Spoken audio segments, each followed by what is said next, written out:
Nous saluons l'Église au nom de Jésus-Christ. Êtes-vous dans la joie?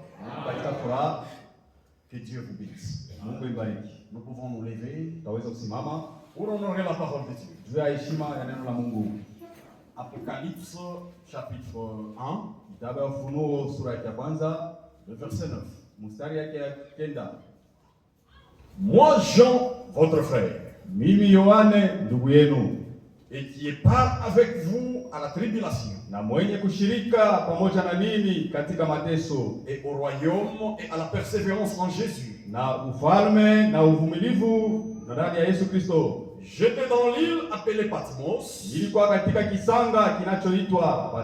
à cause de la parole de Dieu et du témoignage de Jésus. Na kwa ajili ya ushuhuda wa Yesu. Et je fus ravi en esprit. Nilikuwa katika roho Jusqu'au jour du Seigneur. mpaka siku ya Bwana. J'ai entendu derrière moi une voix forte.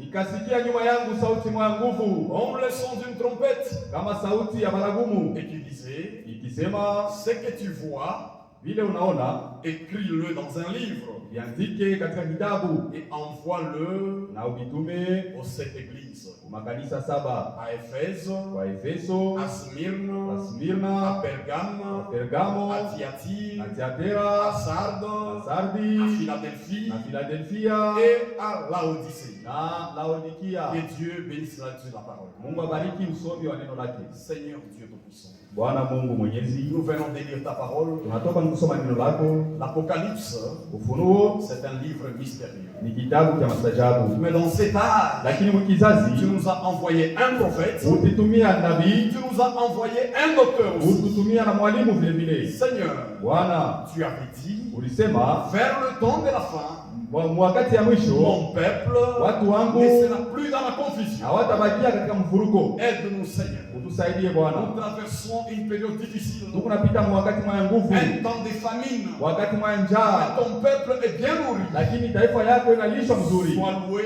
Usifiwe, à toi l'honneur, wako à heshima, toi la gloire, wako à utukufu, toi toutes choses, Seigneur. wako vitu vyote Bwana. Oh Dieu Tout-Puissant, O Mungu Mwenyezi, chacun de moi venant ici, kila mmoja wetu mkuu hapa, peut-être il a une requête dans son cœur. saa zingine kuna hitaji mwa fulani ndani ya moyo wake. Seigneur, Bwana, quand le Paul et les prêtres prêchaient, wakati wa Paulo na Petro wanaanza kuhubiri, par la prédication, kupitia les mahubiri gens trouvaient solution à leurs watu problèmes. wanaanza kupata majibu kwa Tu es mahitaji le yao. même hier, aujourd'hui, Mungu éternellement. sawa sawa jana leo hata milele. Descends Shuka et agis, Seigneur. na utende Au Bwana. nom de Jésus, Mjina nous Yesu te prions et tunaomba nous disons Amen. na kusema amina. Le livre d'Apocalypse, Hii kitabu cha Ufunuo c'est un livre que Jean a écrit. ni kitabu kile kiliandikwa na Yohano. C'est la révélation de Jésus-Christ. Ni ufunuo wa Yesu Kristo. C'est un livre compliqué. Ni kitabu kimoja cha nguvu sana kusikia. Il est comme le livre de Daniel dans l'Ancien Testament. Iko sawa kitabu cha Danieli mwa Agano za Kale.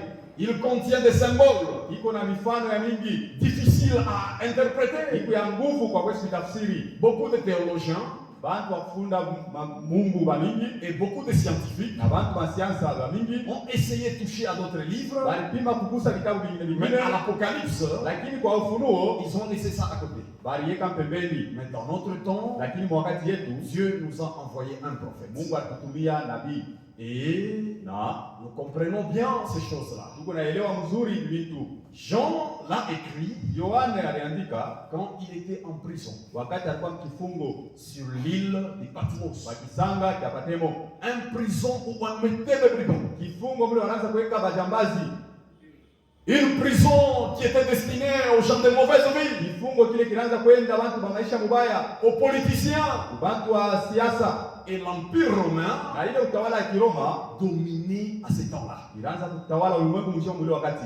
Maintenant, Jean Sasa Yohane était resté seul. alibakia peke yake.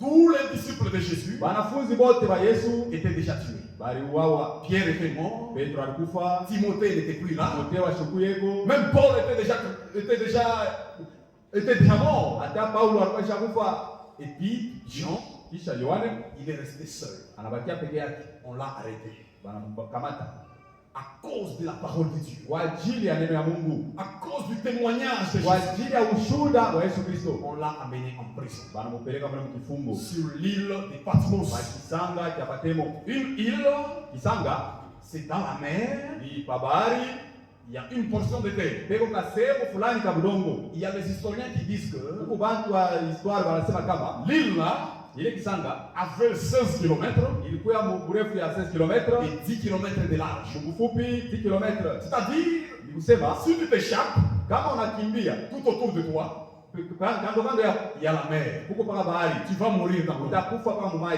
Il n'y avait pas moyen. Hakukwenda namna. Et Jean a été amené là-bas. Yohana banampeleka mule, On a tenté de le tuer, banapima kumuua, mais ça n'a pas été. hakuwezekane. On l'a amené à Patmos. Banampeleka mule kisanga cha Patemo. Il y a certains événements qui nous arrivent Huko mambo ingine yanatufikiaka dans la vie. mu maisha ya mtu, Il ne faut pas regretter. haipashe kunungunika. Dieu veut faire, Mungu anaweza kufanya, Dieu veut accomplir son plan anaweza kutimiza mambo yake par les épreuves qui nous arrivent. kupitia majaribu yanatufikia. C'est comme ça que Jean était. Ndio vile Yohana naye alikuja. Ça l'a arrivé Ilimfikia à Patmos ule Patemo et Jean, na Yohane, Dieu lui a révélé Mungu anamfunulia les livres d'Apocalypse. hii kitabu cha Ufunuo. Il dit, Anasema, moi Jean votre frère, mimi Yohane ndugu yenu, qui est pas à la tribulation, mwenye mshiriki kwa mateso, c'est-à-dire, ni kusema il n'était pas dans la joie, asikuwe mfuraha, il était en prison, alikuwa mkifungo, dans la souffrance, mateso, dans la misère. tabu, Il souffrait beaucoup. alianza kuteswa sana. Et il dit, Na anasema qui est part dans la tribulation, mwenye kushiriki kwa mateso, et le Seigneur na Bwana lui donne une vision. anampatia onyo, Il lui dit, anamwambia ce que tu vois ile unaona et ce que tu entends, na vile unashikia écris-le dans un livre uviandike kitabu et envoie-le na uvipeleke aux sept églises. makanisa saba. La parole que nous prêchons, Neno hili tunahubiri c'est la parole écrite. ni neno lenye kuandikiwa, Ce qui est écrit dans la Bible, ile kwa kuandikiwa mu ce Biblia, qui n'est pas écrit, ile n'est iandikiwe pas à nous. haina yetu. On lui a dit Balimwambia d'écrire. andike, Et il a écrit, na aliandika, il l'a envoyé aux sept églises. alipeleka kwa makanisa saba. Ces églises-là, Ile makanisa même aujourd'hui, ça existe. hata leo iko hapo, C'était des villes. ilikuwa ni mamiji. Ça existe en Turquie, allez voir en Kule Turquie. kutiriki, kama unaenda utaikutanisha ile mjini En Asie mineure, Asie Mineure, Éphèse existe. Efes, ile mji iko hapo, C'est une ville. ni mji C'est comme une ville, Colosse. iko sawa ile mji ya Kolosi, C'est comme Galate. iko sawa Galati. C'était des lettres que Paul écrivait aux villes. Mabarua ile Paulo anaanza kuandika kuelekea ile miji. À Éphèse, Kwa Efeso, c'est ça les Éphésiens. ndio bantu wa Efeso. À Colosse, Koloso, c'est ça l'épître de Colossiens. ile barua inaelekea kwa Kolosai. À Corinthe, Kwa Korinto, c'est ça Corinthiens. ndio ile barua ya Korinto. C'était aussi des villes qui existaient. Kwa mamiji ilikuwa iko hapo ile wakati. Il y avait Éphèse, Kwa Efeso, il y avait Smyrne, kwa Smyrna, il y avait la ville de Pergame, kwa mji wa Pergamo, la ville de Thyatire, kwa mji wa la Thiatira, ville de mji Sardes wa Sardi, et la ville de Laodicée na mji wa Laodikia. étaient là. Ilikuwa hapo. Et Jean Na Yohane a écrit des lettres à ces villes. aliandika mabarua kuelekea ile mijini. Mais encore, Na kisha tena les lettres là ile mabarua hii que Jean ile écrivait Yohana anaandika s'adressaient aussi ilielekea vile vile aux âges de l'Église. vizazi vya kanisa. C'était représentatif. Ilikuwa ni dionesho. Les villes là Ile mamijini ile typifiaient ilianza kumuonesha ce que serait l'Église. ile kanisa itakuwa, Les caractères de chaque ville. matabia ya kila mkini. Éphèse Efeso ressemblait à l'âge d'Éphèse. inaanza kufuatana na kizazi cha Efeso. Smyrne, Smyrna par matabia son yake, comportement, namna ya kuchongoza kwake ressemblait à kufanana l'âge de na Smyrne. kizazi cha Smyrna Et Laodicée, na Laodikia, notre âge, kizazi chetu. la ville, Ile mji, le comportement de cette ville-là matabia ilikuwa mwile mji allait ressembler kufanana à l'âge de Laodicée. na kizazi cha Laodikia. C'est-à-dire, Kusema c'était préfiguratif, ilikuwa ni dionesho, c'était représentatif. ilikuwa ni dionesho. Et Jean, Na Yohane il voit un chandelier d'or. anaona kinara cha dhahabu. Au milieu de ce chandelier, Katikati ya kile kinara il voit quelqu'un anaona mtu qui ressemblait mwenye kufanana à un fils d'homme. na mwana wa mtu. Ça, c'est le Seigneur Jésus-Christ Huyu ni Bwana Yesu Kristo, qui est ressuscité, alikuwa alifufuka, qui est mort, alikufa, ressuscité, alifufuka, et puis qui a été enlevé. ananyakuliwa. Maintenant, il se révèle à Jean Sasa anajifunua kwa Yohana comme fils de l'homme. sawa mwana wa mtu. C'est-à-dire quoi? Ni kusema nini? Un prophète. Nabii Il a un message, eko na ujumbe, un message prophétique ujumbe ya unabii. à annoncer à l'église, Ila anapenda kutangazia kanisa, à annoncer ila anapenda au kutangazia sept âges de l'église. vizazi saba vya kanisa. C'est ce que Jean a vu. Ndio vile Yohana aliona. Mais il a regardé encore. Lakini anaangalia tena, L'observant, mkuangalia, il avait aussi d'autres caractéristiques. kulikuwa matabia nyingine. Il voit Anaona cet homme-là ule mtu ule porter une longue robe, aisha kuvala nkanzo mrefu, comme nous le lisons. sababu tunaisoma Apocalypse 1, Ufunuo sura ya kwanza à son verset 13. mstari yake ya 13. Au milieu de de ce chandelier, na katikati ya ile ya kile kinara quelqu'un qui ressemblait à un fils d'homme, mtu mmoja mwenye kufanana na mwana wa mtu, vêtu d'une grande robe, amevaa vazi lililofika mpaka chini, et a une ceinture d'or sur sa poitrine, akiwa na mkaba wa dhahabu kifua yake, sa tête et ses cheveux kichwa chake na nywele zake étaient blancs comme de la laine blanche, ilikuwa nyeupe kama pembe, comme de la neige, sawa vile theluji, et ses yeux, na macho yake blanches comme de la neige, étaient comme une flamme de feu. macho yake ilikuwa kama ndimi za moto, Ses pieds miguu yake étaient semblables à des lérins ardents, ilikuwa ichofanana na shaba, comme s'il était embrasé dans une fournaise. sawa vile ilitoka kwa moto, Et sa voix na sauti yake était comme une voix de grandes eaux. ilikuwa sawa vile mlilio wa maji mengi. Il avait dans sa main droite Alikuya kumkono wake wa kuume 7 étoiles, manyota saba, et de sa bouche na mkino yake sortait une épée à 2 tranchants. kutoka mpanga mwa makali Et ngambo son mbili, visage na uso yake était comme des soleils. ilikuwa ifanana na jua. Quand je l'ai vu, Wakati nilimwona j'ai tombé à ses pieds comme mort. nikaanguka kumigulu yake kama mwenye kufa. Jean, lorsqu'il a vu Wakati Yohana aliona le Seigneur dans la gloire, Bwana muutukufu wake, le Seigneur comme juge, Bwana sawa vile mwamzi, Jean est tombé. Yohana anaanguka, Il est tombé en extase. anaanguka kifundifundi, Il est tombé comme mort. anaanguka sawa mwenye kufa. Il a vu le Seigneur. Anaona Bwana, Les yeux sont rouges. macho mwekunda, C'est-à-dire, kusema la grâce est déjà terminée. neema ishamalizika. Il est le juge maintenant. Anakuwa sasa mwamzi, Il viendra juger. atawa hukumu Après l'enlèvement, kisha kunyakuliwa. Jean les voit comme ça dans la Yohana gloire. anamuona mwile namna, Jean commençait à trembler. Yohana anaanza kutetemeka, Quelle bizarre vision. ni kuona kani kubaya kule. Il le voit encore. Anamwona tena, Il avait alikuya une voix. sauti moya, Écoutez bien la voix. sikia mzuri sauti, Était ni sauti comme le bruit d'une grande eau. ilikuwa sawa vile makelele ya maji mengi. Frère Branham Ndugu Branham explique ces choses. inafasilia vitu hivi, Il dit cette voix anasema hii sauti hii qui était comme une grande, le bruit des grandes ile eaux. ilikuwa sawa makelele ya maji mengi. C'est-à-dire quoi? Kusema nini? C'est-à-dire Kusema au jugement. hukumu, Au jugement. hukumu, Au jugement, hukumu. chacun de nous Kila mmoja wetu entendra atashikia la voix de tous les messagers, sauti ya wajumbe bote, la voix sauti de tous les ya prédicateurs wahubiri bote, qui montent du haut de la nayo chair. inapanda kumimbali.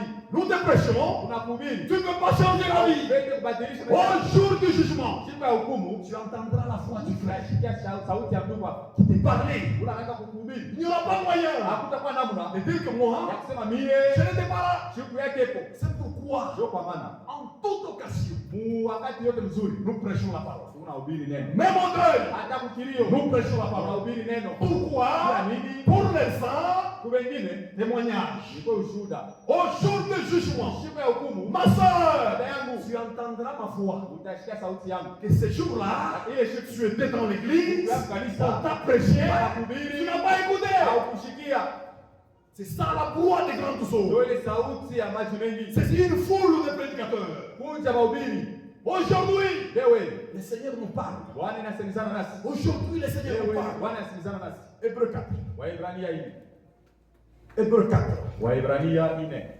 À son verset 12. Mstari ya 12. Aujourd'hui, Dieu nous parle. Leo Bwana Mungu anasemezana nasi. Sa voix, Sauti yake elle est douce aujourd'hui. iko ya upole leo. Elle est calme. Iko ya ukimya. C'est la grâce. Ni neema. Mais au jour du jugement, Lakini siku ya hukumu ça sera terrible. itakuwa ni matata. Hébreu 4. Waebrania sura ya 4 À son verset, mstari yake, avant d'arriver là-bas, bila ya kufika kule nous terminons d'abord. malize mbele. Au jour du jugement, Siku ya hukumu ça sera terrible, mes frères. itakuwa ni hatari ndugu. Ça sera terrible. Itakuwa ni hatari. Tu entendras Utashikia la voix de Frère Kalinga sauti ya ndugu Kalenga. qui insistait du haut de la chair. Kaza kumimbali. C'est-à-dire quoi? Kusema nini? Chacun de nous Kila mmoja wetu se condamnera lui-même. atajihukumu yeye mwenyewe Sans toutefois même qu'on te condamne. pasipo kuhukumu mbele. Pourquoi? Bila nini? On t'avait prêché. Balihubiriaka, Tu avais écouté. ulishikiaka. C'est ça la voix des grandes eaux. Ile sauti sana kelele na maji Le mengi. Seigneur se montre à Jean Bwana anajionyesha kwa Yohana comme juge. kama vile mwamzi. Et puis la Bible nous dit, Kisha Biblia inatuambia de sa bouche, kinywa yake, de sa bouche, kinywa yake sautait unaanza kutoka une épée aiguë mpanga moya ya nchongo à 2 tranchants. ya makali ngambo na ngambo. Le Seigneur, Bwana au jugement, shika hukumu, il viendra juger atakuwa kuhukumu par sa parole. kupitia neno yake. Il viendra juger Atakuwa kuhukumu par sa parole. kupitia neno yake. Les paix qui sortent de sa bouche, Bangi inatoka mkino yake, c'est sa parole. ni neno yake. Sa parole que tu entends Neno yake unashikia, te jugera, mon frère, kuhukumu ndugu yangu, au jour de jugement. shika hukumu.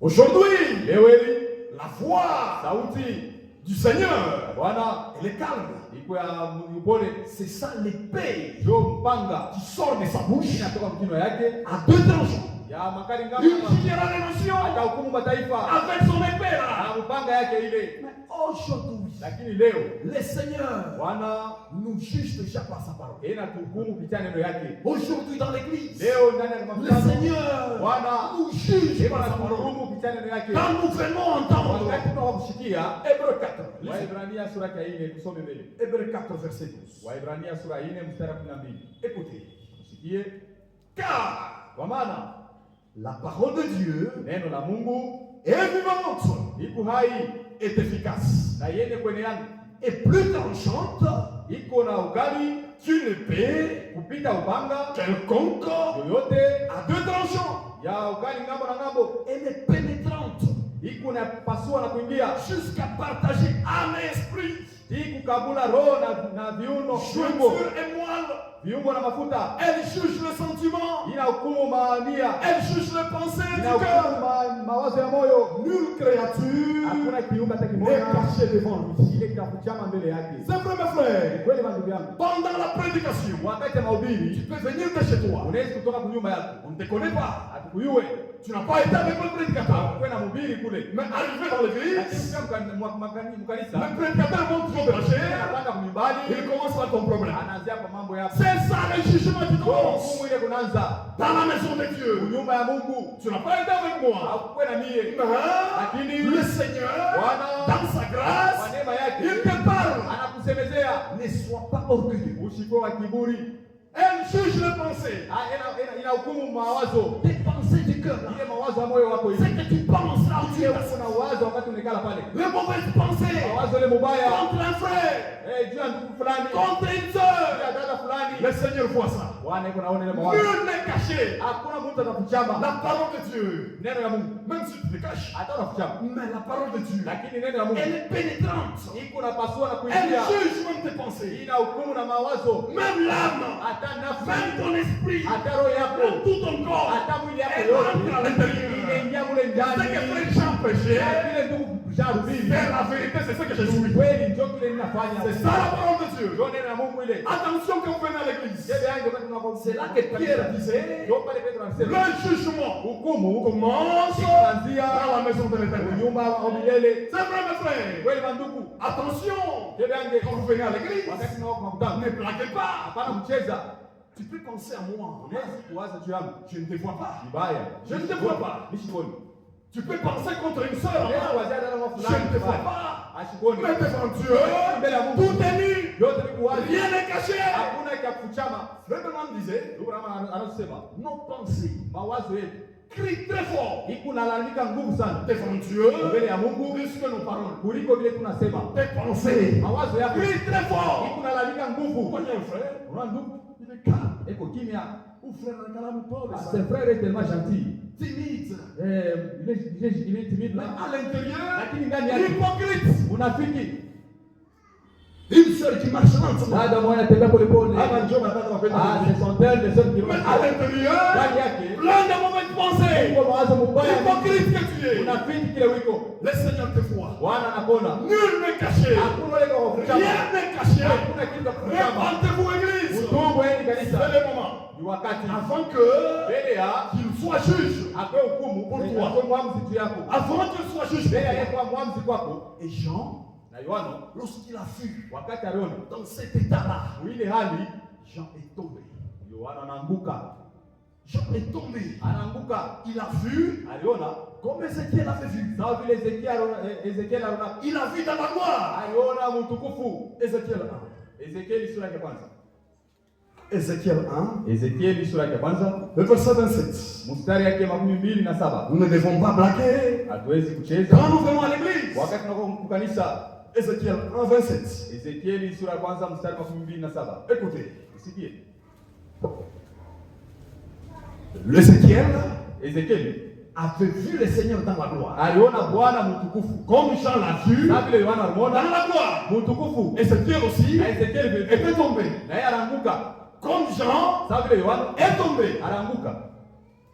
Ézéchiel 1, 27. Ezekieli sura ya kwanza mstari 27. Je vis encore Nikaona tena comme de l'airain poli, sawa vile shaba yenye kuchomwa, comme du feu, sawa vile moto, au-dedans duquel ndani ya ile était cet homme mlikuwa huyu mtu qui rayonnait unaanza kuangala tout autour, pembe kando kando yake, depuis la forme de ses reins tokea hali ya ile shaba jusqu'en haut. hii na yulu, Et puis la forme, depuis la forme de ses reins jusqu'en bas. hali ya shaba mpaka chini. Je vis comme du feu Nikaona kama vile moto et comme une lumière éclatante na sawa vile mwangaza yenye kung'aa sana, dont il était environné, yule alikuwa mzunguruka tel l'aspect de l'arc sawa vile kwa mfano ya upindi, qui était dans la nuit ilikuwa en un jour de pluie. msiku ya mvula.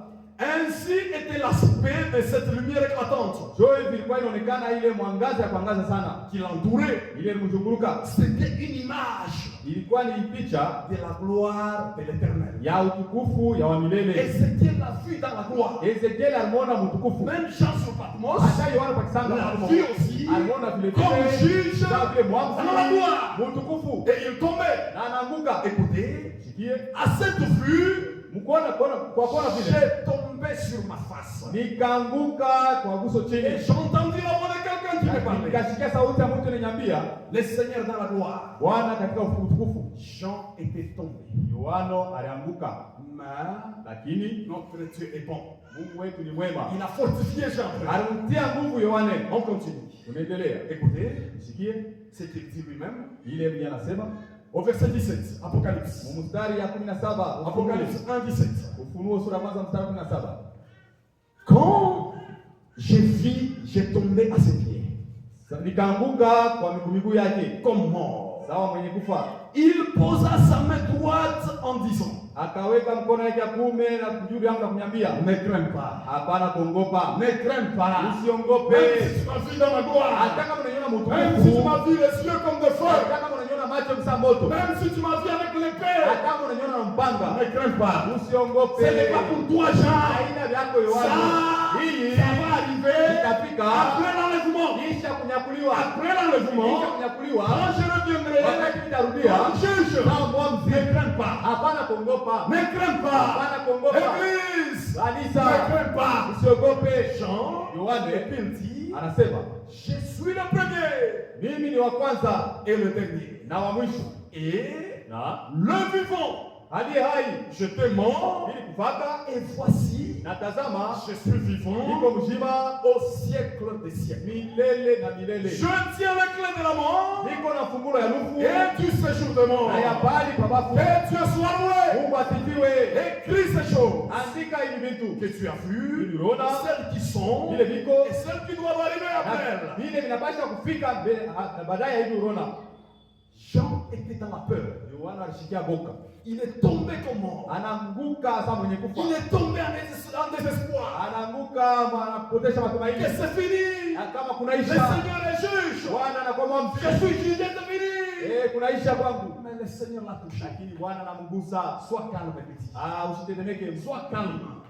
ikala Il y a kimya. des bonnes choses qui arrivent. Huko vitu vizuri vinakuya. C'est moi Jésus. Ni ndiye Yesu. C'est moi que tu vois. Ni ndiye ule unaona. J'étais mort. Kufuata. Et je suis vivant maintenant. Sasa niko mzima. Je suis vivant. Niko hai. Je suis le premier. Niko wa kwanza. Et je suis le Na dernier. niko wa mwisho. Et c'est que Jean a vu. Na vile Yohana aliona. Même Esaïe Hata Isaya l'avait vu aussi. alionaka na yeye. Esaïe 44. Isaya 44. Esaïe 44. Isaya 44. L'avait vu aussi comme ça. Na yeye alionaka vile namna. Le premier et le dernier. Wa kwanza na wa mwisho. Qui est-il? Ni nani? Notre Seigneur Jésus-Christ. Ni Bwana wetu Yesu Kristo. Écoutez, Shikie. Esaïe 44 Isaya 44 nous dit cela anatuambia na yeye mambo. au verset 6. Mstari yake ya 6. Il nous dit, Anatuambia ça c'est l'Éternel qui parle. hii ni wa milele ndio wanasema. Ainsi parle l'Éternel, Hivi wa milele anasema le roi d'Israël mfalme wa Israeli et son rédempteur, na mkombozi wake, l'Éternel des armées.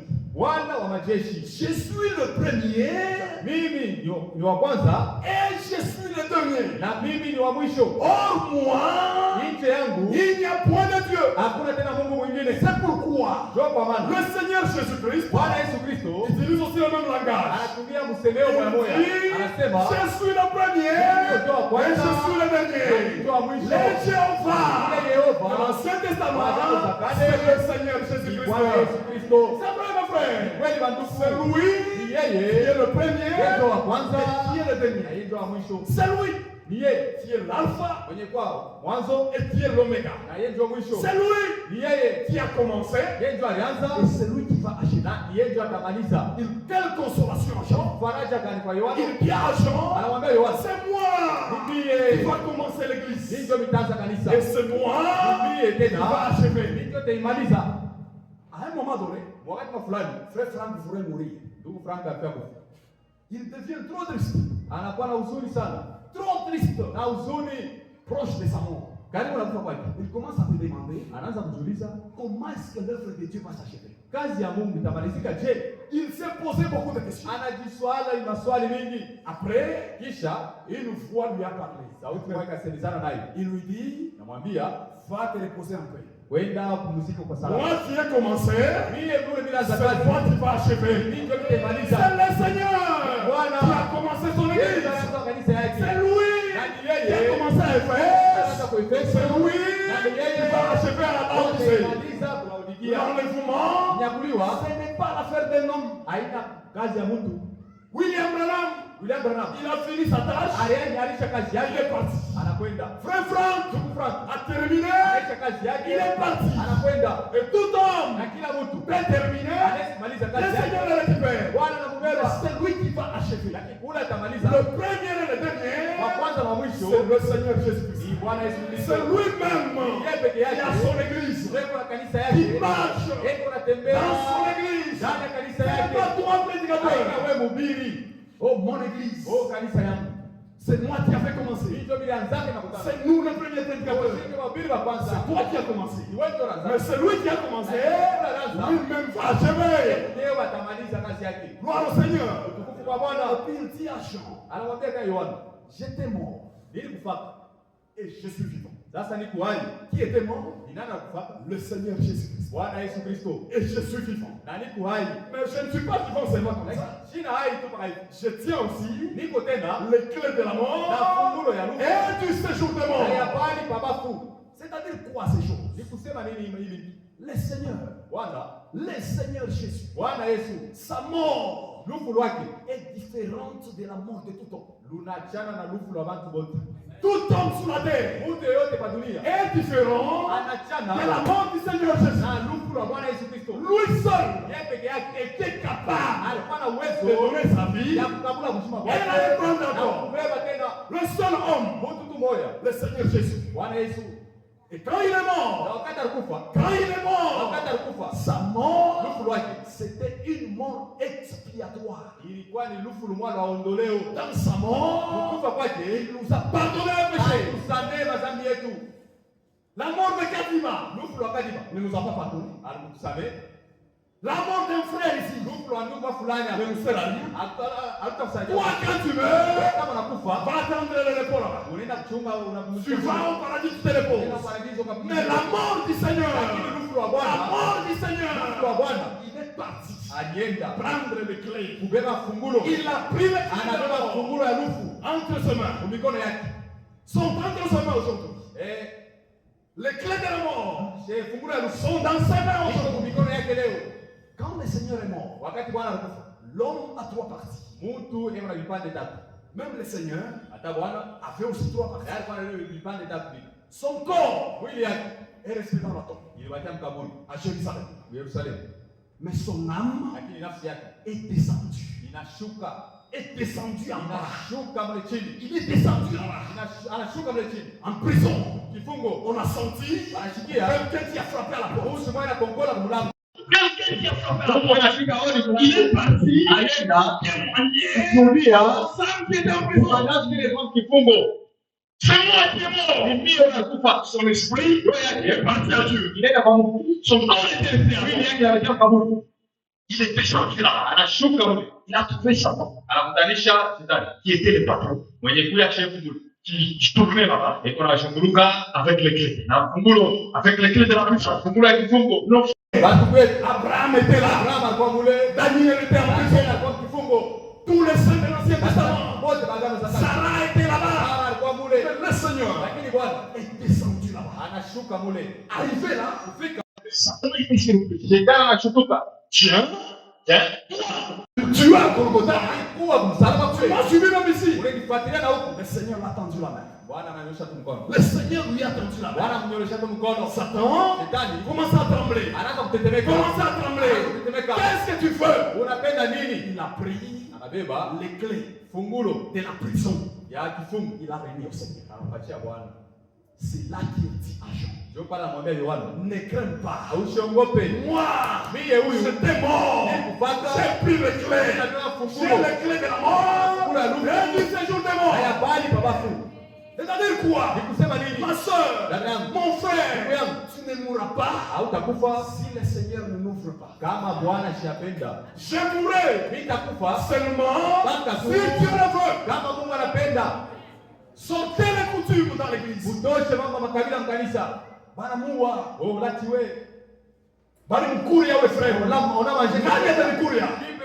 Seigneur a les clés. Les clés de la mort et du séjour de mort sont dans le main du Seigneur. Si je mourais, c'est le Seigneur qui a offert.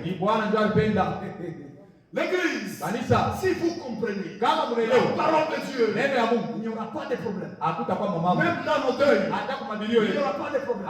Même si tu es mort par accident, c'est le Seigneur qui a fait. Par la maladie, c'est le Seigneur qui a fait.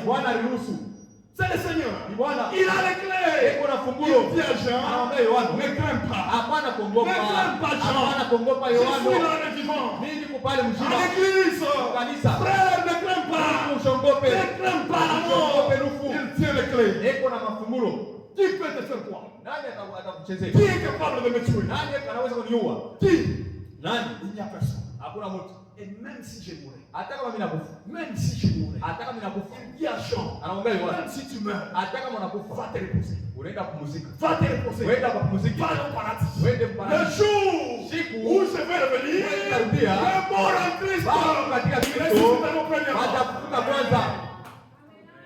c'est-à-dire, la mort du Seigneur a vaincu la mort, même les séjours de mort.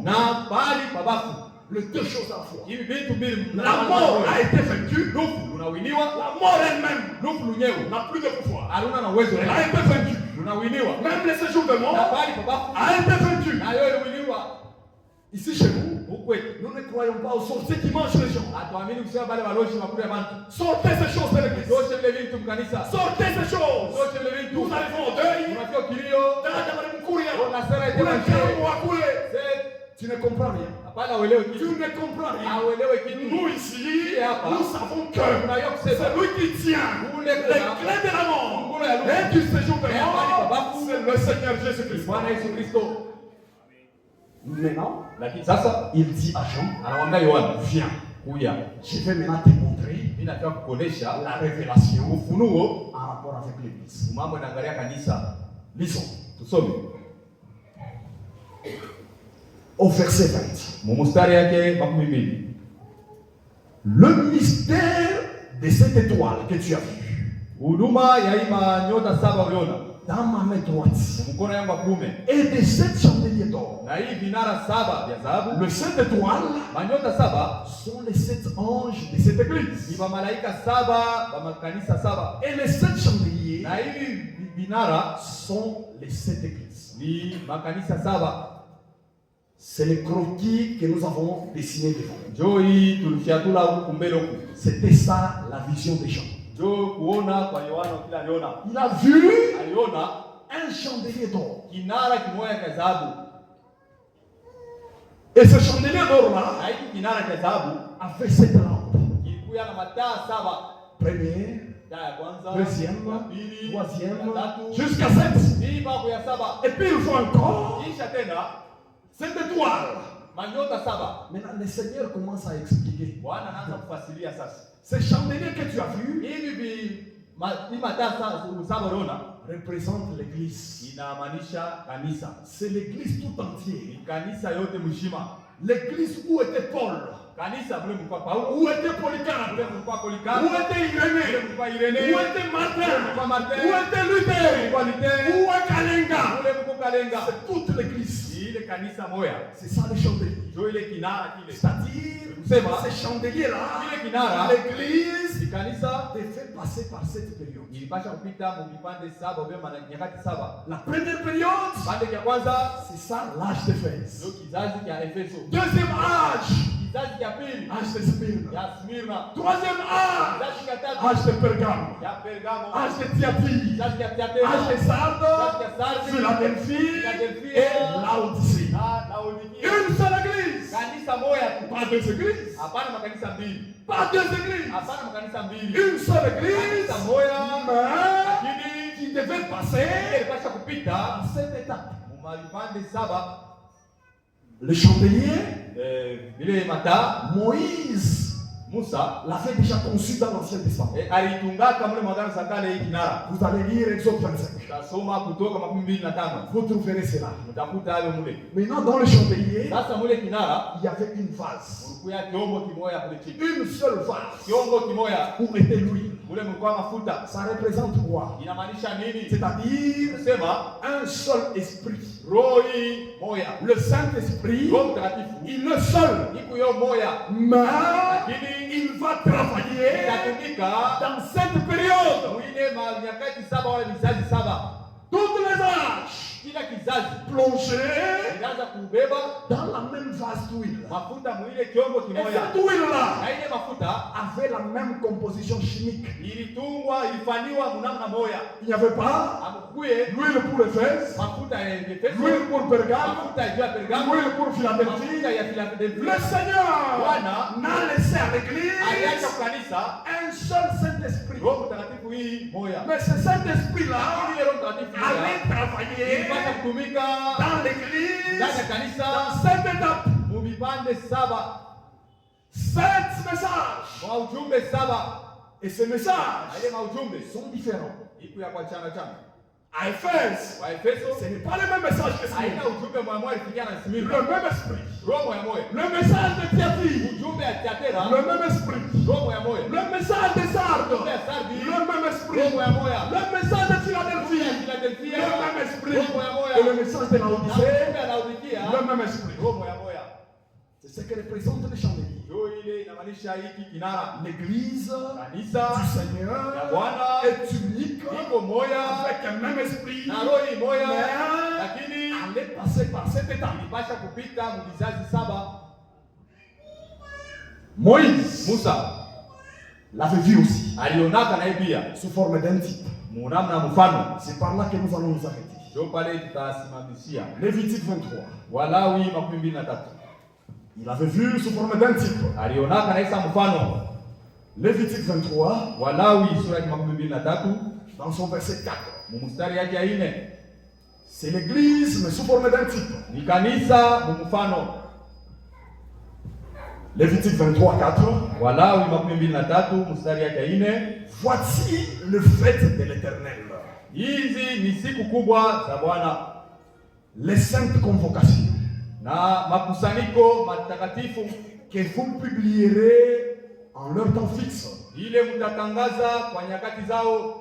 Le premier mois, Mwezi wa kwanza le 14e jour du mois, na siku ya 14 entre le deux soirs, wakati wa magharibi, ça sera la Pâque de l'Éternel. itakuwa ni Pasaka ya Bwana. Et le 14e jour Na siku ya 10 de ces mois, le 14e jour de ces mois, na siku ya 14 ya mwezi ce sera itakuwa la fête de pain sans levain, ni siku ya mkate bila chachu, en l'honneur de l'Éternel.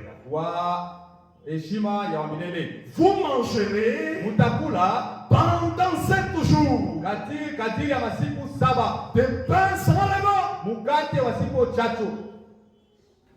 Manger Kula pendant 7 jours. kadiri ya masiku 7. Le pain sans levain. Mukate bila chachu. C'était un type de l'église. Ilikuwa ni mfano ya kanisa. C'était un type de l'église. Ilikuwa ni mfano ya kanisa. Le levain Chachu représente les fausses doctrines. inamaanisha mafundisho ya bongo. L'église, Kanisa tout au long de cet âge, katika hii vizazi 7, tout au long de cet âge, katika vizazi 7 allait manger basha ikuli le pain mkate sans levain. bila chachu. Pas de fausses doctrines. Hakuna mafundisho ya bongo.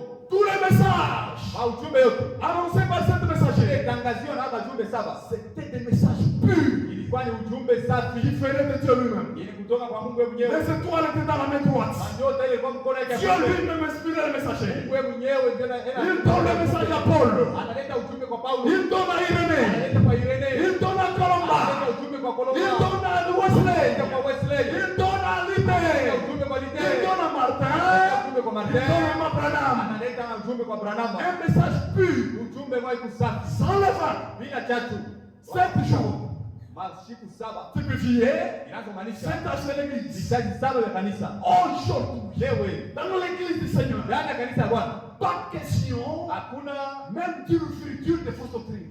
wala virgili ya mafundisho ya bongo. On n'accepte pas. Hatutaitika, On n'acceptera pas. hatutaitika. Satan ose, Shetani anapima, ose entrer. apime kuingia, Nous montons, nous cassons cela. tunavunja ile mambo. Pourquoi Ya nini? l'église Kanisa doit être inapasha sans levain? kuya bila chachu, Comme le Seigneur disait sababu vile Bwana anaanza kusema dans Marc, mu kitabu cha Marko, Marc 8. Marko sura ya 8. On ne supporte pas. Hatutavumilia, On ne blague pas ici. hatutacheza Nous huko. sommes là, Tuko hapa, nous nous préparons au tunajitayarisha retour du ya Seigneur. kurudi kwa Bwana. Il faut doctrine. Mafundisho ya bongo N'a pas de place ici. haina nafasi hapa. Marc. Marc 8, Marko sura ya 8 au verset 15. mstari yake 15. Le Seigneur dit quoi? Bwana anasema nini mule? Jésus leur fit